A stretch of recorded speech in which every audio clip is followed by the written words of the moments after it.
एका नामांकित कंपनीमध्ये इंजिनिअरची नोकरी होती। अचानक ही नोकरी गेल्यानंतर पैशांची चणचण निर्माण झाली। पैशांची ही गरज भागवण्यासाठी चक्क टेलिकॉम कंपन्यांच्या टॉवरचे साहित्य चोरीकडे वळलेल्या त्या इंजिनिअरला बीड जिल्ह्यातील अंबाजोगाई येथून स्थानिक गुन्हे शाखेच्या पोलिसांनी अटक केली आहे।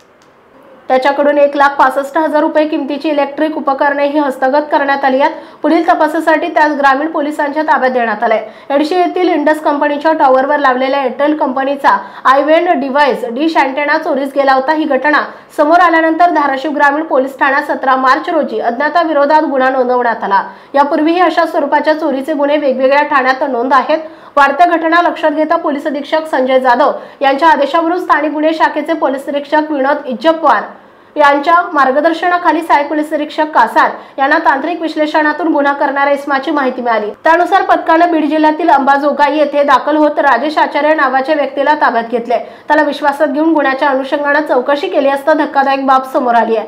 राजेश हा एक नामांकित कंपनीमध्ये इंजिनियर म्हणून कामास होता। नोकरी गेल्यानंतर पैशांची चणचण निर्माण झाली होती। पैशांची ही गरज भागवण्यासाठी त्याने एडशी, सांजा, मार्डी आणि मसला या ठिकाणी असलेल्या टॉवरवरील इंटरनेटसाठी उपयोगी असलेले इलेक्ट्रॉनिक उपकरण 300 चोरी केल्याची कबुली दिली। त्याने एकूण 6 उपकरणे चोरली असल्याचं तपासातून समोर आले। त्यानंतर त्याच्याकडून चोरलेली इलेक्ट्रिक उपकरणे तसेच गुन्ह्यात वापरलेली दुचाकी जप्त केली आहे। पुढील तपासासाठी त्यास ग्रामीण पोलीस ठाण्याच्या ताब्यात देण्यात आले। एसएस न्यूज चॅनलला सबस्क्राइब करा, बेल आयकॉनवर क्लिक करा। एसएस न्यूजच्या बातम्या पहा आपल्या मोबाईलवर।